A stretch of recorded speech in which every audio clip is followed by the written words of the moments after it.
ANC in the Western Cape yesterday marking the 33rd anniversary of the death of uMkhonto Sizwe commander Anton Fransch in Cape Town today. ANC Treasurer General Paul Mashatile will deliver the memorial lecture, but the Fransch family have said that the commemoration event it goes against its wishes. Let's get you more on this. Bring in our reporter Natalie Malgas. A lot to unpack, Natalie. First things first, how is this commemoration going ahead without the blessing of the family? Well, the ANC says this is an important commemoration to recognize the efforts, the valiant efforts and the service of those who went before many of the current leadership of the party and resulted in us enjoying the democratic freedoms that we enjoy now in the current dispensation. They say it's unfortunate that they don't have the buy-in, the participation and the permission from the family. They also understand why there is still some bitterness around remembering legends like Anton Fransch. For the Fransch family, they say they were offered reparations, pension payouts. They were made many promises by the ANC, and none of those promises were ever fulfilled. The party acknowledged that there were some outstanding issues, and they've admitted that that was their failure.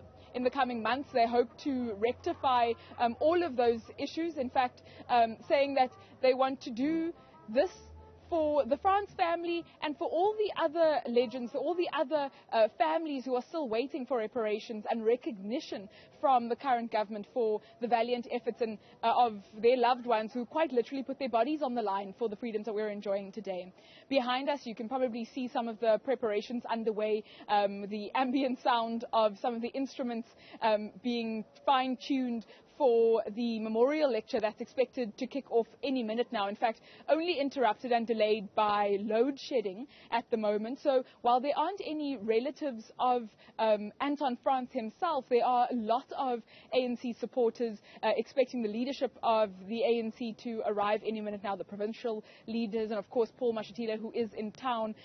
One of the big points of today, in addition to commemorating the 33rd anniversary of Anton Fransch's passing, it also cannot be ignored that the ANC is on the campaign trail ahead of its conference in December. And the Fransch family had said they think this really is just a politicking ploy. This is just an electioneering campaign on the part of Paul Mashatile, the party's Treasurer General, and that's why they don't want to participate in this event. They will remember their brother and the others who put their bodies on the line for our freedoms in another way, but they will not be participating in this commemorative event. We were at a wreath-laying ceremony in Church Street a little earlier at the exact home where Anton was murdered. The family has also long held that he was murdered at the hands of the apartheid special branch. He didn't die by suicide. In fact, a hand grenade was lobbed into the room where he was hiding out, and that is how he died. When we heard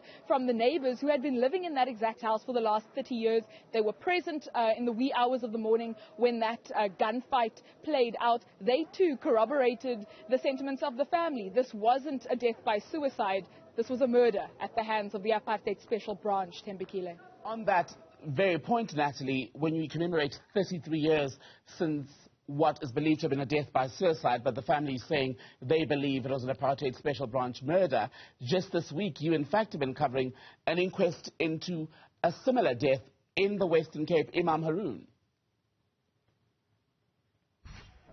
That's right, and in fact it was what played out in court over the last 2 weeks, the reopened inquest into the death of Imam Abdullah Haroon, a Muslim cleric and apartheid activist here in Cape Town, in many of the very communities that we're standing in today, that has given the Fransch family hope. They say about a year back, investigators came to them with a dossier of information prepared to reopen this cold case.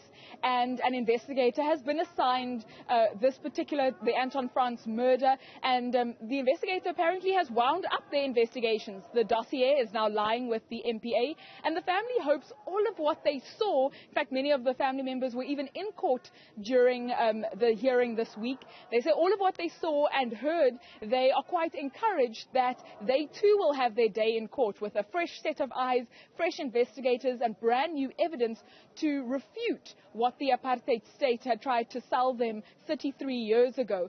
So they too are looking forward to their moment in court to have their brother's name freed, really, of the misinformation, the fact that he died by suicide, when in fact that was never the case. This was a 20-year-old uMkhonto Sizwe commander who had joined the clandestine operations to overthrow the apartheid government, and he was going to go out in a blaze of glory doing his bit to make sure that the apartheid government feels the thorn in their side. He was going to do all he can, and he did. For 7-8 hours consecutively, he was fighting back. He had also, we heard from some of the neighbors, he had actually successfully taken out some of the apartheid officers who were shooting at him with high caliber weapons, mind you. So this wasn't the kind of person who was easily going to remove himself from the operation, remove himself from the mission. In fact, he was going to stand his man and do what he can in the fight for liberation. And his family, the neighbors, and all of the ANC supporters that we've spoken to today say they believe that version of events, that he was taken out by the apartheid government for his valiant efforts in trying to overthrow them. Natalie Malgas, thank you. We'll come back to you when the lecture begins in Cape Town.